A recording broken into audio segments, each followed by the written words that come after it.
What's up? It's Jan, back at it again with another nerdy bookish video, and today we're gonna do my March wrap-up as the reread, rewrite, and burn game tag thing. That's not a tag, it's just the way I do my wrap-ups now, okay?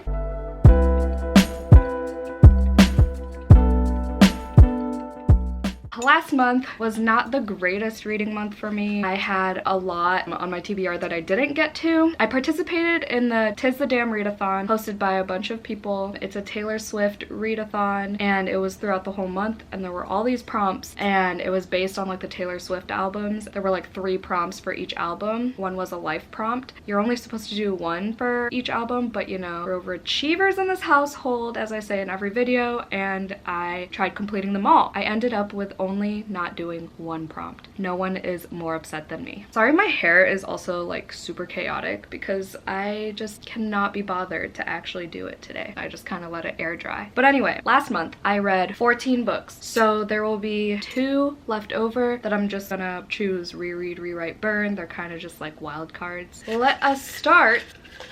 Okay, so I got these 2 and this one. I will link all of my Tis the Damn Readathon vlogs down below if you haven't seen them already, by the way. I have 5 of them. Otherwise, they're in my readathon playlist. So I got Crazy Stupid Bromance by Lyssa Kay Adams. I never write the freaking author, so I have to do it by memory. One of the Good Ones by Malika.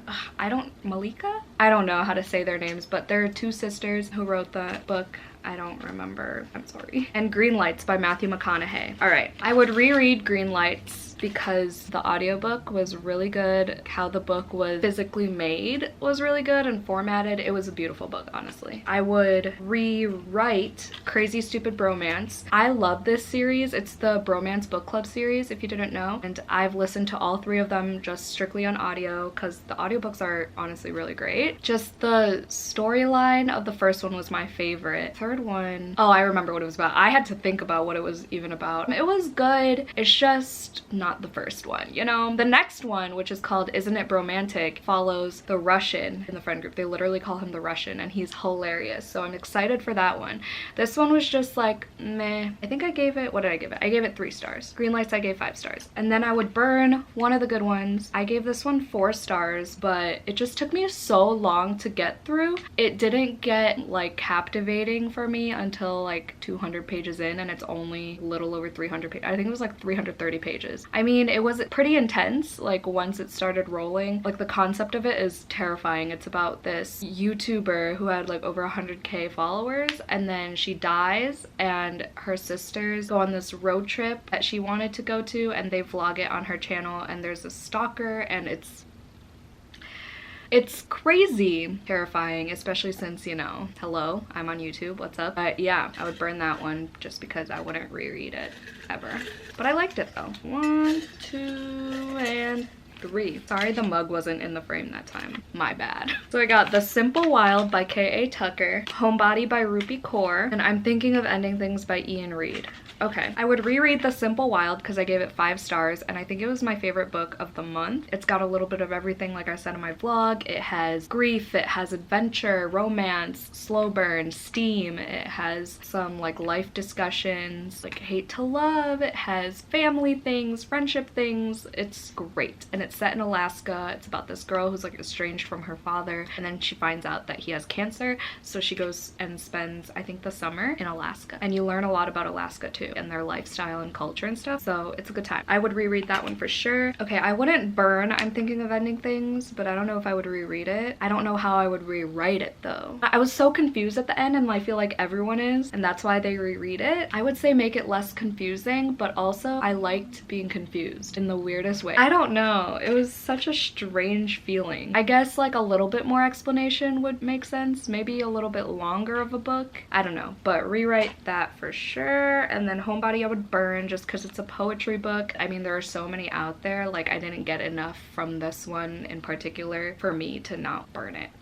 I mean, Rupi Kaur is like one of those modern poets. She's the one who wrote Milk and Honey, if you didn't know. Homebody has a lot of trigger warnings as well. It like actually triggered me in like the first part at least, but I really liked the parts about like rest and recharging and taking care of yourself. Those poems really resonated with me, but I would burn this one. For poetry, I feel like if I read it once, like I'm not gonna read it again. 1, 2, 3. Sometimes I Lie by Alice Feeney, Pretty Girls by Karen Slaughter, Six of Crows by Leigh Bardugo. I would reread Six of Crows. I would reread Six of Crows. I mean, I read it as a buddy read. I read it for a prompt as well. Obviously, I was doing a readathon. It was good, but I was like slightly confused because it's fantasy, but I would reread it. Let's say a third one comes out or something, which was like kind of rumored, but not really. I don't know. And then like I want to reread the series because I do own Crooked Kingdom, so I have to read that as well. But it was a good time. I would read it again. Rewrite Pretty Girls. Honestly, I would make it a little bit more disturbing. Everyone hyped it up so much as like, oh,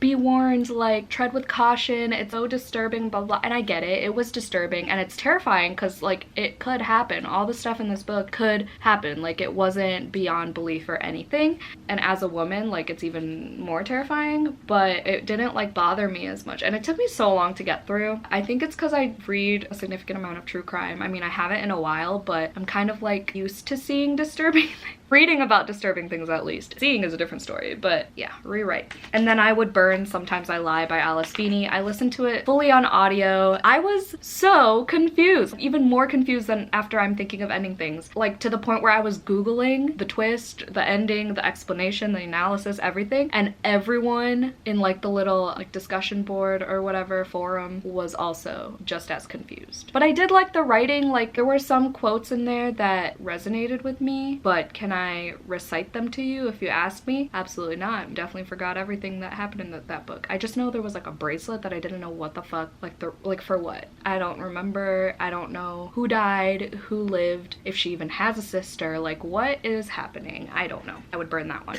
Next 3, Muted by Tammy Charles. I'm trying to remember these authors. Ties That Tether. Was it Jane Igharo? I think that's the author's name. And then Bridge of Souls by Victoria Schwab. Okay, shit. All right, I would rewrite Muted to not make it so freaking chaotic, okay? Like it's a book in verse and I started it whilst I was drinking. So it was already confusing enough, but the way it was formatted was like the poems were like scattered, like the words were everywhere, and I get like it was trying to be creative, whatever, there might have been a purpose for it, but to me, for what? There was no reason for it to be all over the place. I literally had to take a bookmark and like go line by line to figure out if I'm reading this in like the right way. But the ending had me shook and freaking shaken, bro. Like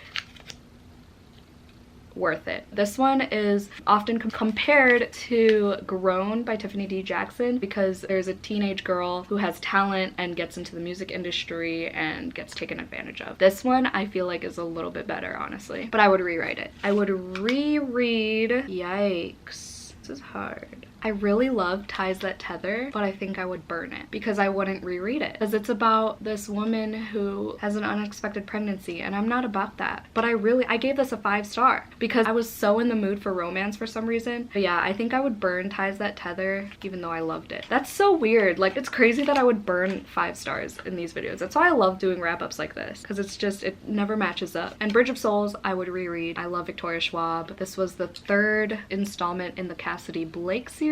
This one takes place in New Orleans. It's about a girl who sees ghosts, and her parents host this TV show where they like ghost hunt, basically. I listened to this only on audio, so I mean, if I reread it, I would reread it physically. It's middle grade, so like it would go by super fast. I think I'm on the last 2. Okay, we have Muse of Nightmares and Robert Frost selected poems. I want to say I'm gonna burn both of them, but I'll burn Robert Frost selected poems. No, I didn't hate it that much. Okay, I wouldn't rewrite it either. I'd reread them and analyze them more. I did give it 2 stars because I was like in a readathon just trying to get through a book, so I didn't really have the time to like analyze and enjoy it. So like if I were reading it for like, let's say a class or like for a purpose of discussion and I analyzed the poems, like I think that's fun. So I guess reread Robert Frost. That's crazy. Okay, and then Muse of Nightmares. What did I give Muse of Nightmares? I gave Muse of Nightmares 4 stars. But would I reread this? No. I don't know how I would rewrite it, and honestly I can't be bothered to even think of a method to rewrite it. So I think I would just burn Muse of Nightmares.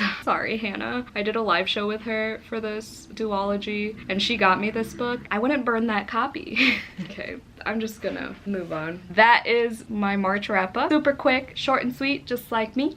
Let me know how your March reading went. I feel like everyone was in a slump last month. At least all of my friends and like people were posting all the time that they were slumpy. I mean, including myself. I was in a slump towards the end there. Thank you so much for watching. Hope y'all had a great day. Stay safe and stay positive always, and I'll see y'all in my next one. Bye!